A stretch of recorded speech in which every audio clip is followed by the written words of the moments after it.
सरकार जानती है कि सदन चलेगी तो देश में जो तमाम महत्वपूर्ण मुद्दे हैं जिसमें सरकार घिरी हुई है, अडानी का मुद्दा हो, अजमेर शरीफ दरगाह का मुद्दा हो, संभल का मुद्दा हो, सरकार को जवाब देते नहीं बनेगा। इसलिए सरकार लगातार भाग रही है।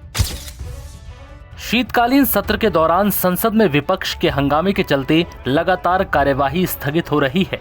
दरअसल विपक्ष अडानी, संभल, मणिपुर और दिल्ली में कानून व्यवस्था समेत कई मुद्दों पर चर्चा की मांग कर रहा है, लेकिन विपक्ष की ये मांग खारिज होने से नाराज विपक्ष के सांसद लगातार हंगामा कर रहे हैं, जिसके बाद लोकसभा और राज्यसभा दोनों की कार्यवाही हर बार स्थगित करनी पड़ रही है।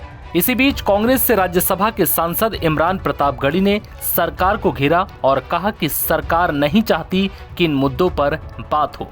इमरान ने कहा कि सदन चलाना सरकार की जिम्मेदारी है।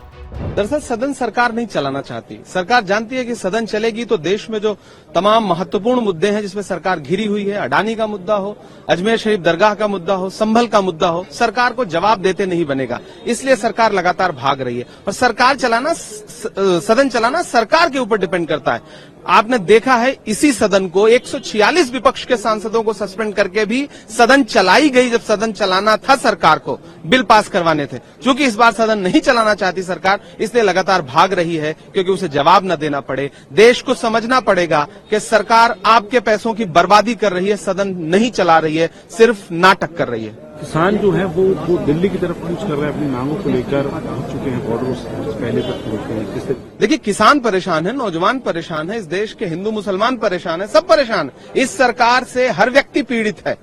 इसलिए मुझे पूरा विश्वास है कि ये सदन सरकार नहीं चलने देगी।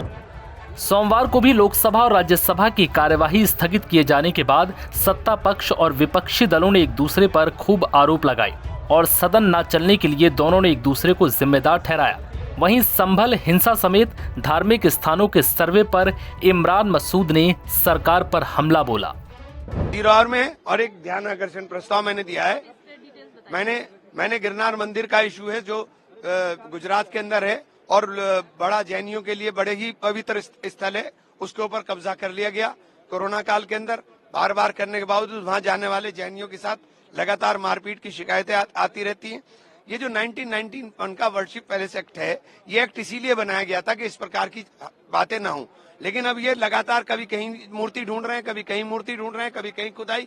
ये कहाँ रुकेगा? ये कहीं नहीं रुकेगा। इसको रोकना चाहिए, सुप्रीम कोर्ट को संज्ञान लेना चाहिए।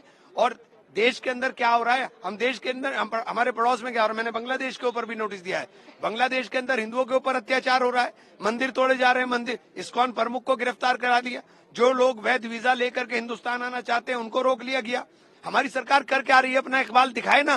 बांग्लादेश भी हमको आंख दिखाएगा। बांग्लादेश के अंदर रहने वाले हमारे हिंदू भाइयों के ऊपर जुल्म होगा, हम खामोशी के साथ बैठ करके तमाशा देखेंगे क्या? क्यों हम उनके साथ व्यापारिक रिश्ते नहीं तोड़ते हैं? हम क्यों नहीं फैसला करते हैं कि हमें बांग्लादेश जैसा मुल्क भी हमें आंख दिखाने की अगर काम करेगा तो फिर हमें अपने ऊपर शर्म आती है। बीते सोमवार से शुरू हुए संसद सत्र में अब तक कोई खास विधायी कामकाज नहीं हो सका और पहला हफ्ता हंगामे की भेंट चढ़ गया। एक भी दिन ना तो शून्यकाल हुआ और ना ही प्रश्नकाल चल सका। NBT ऑनलाइन की रिपोर्ट।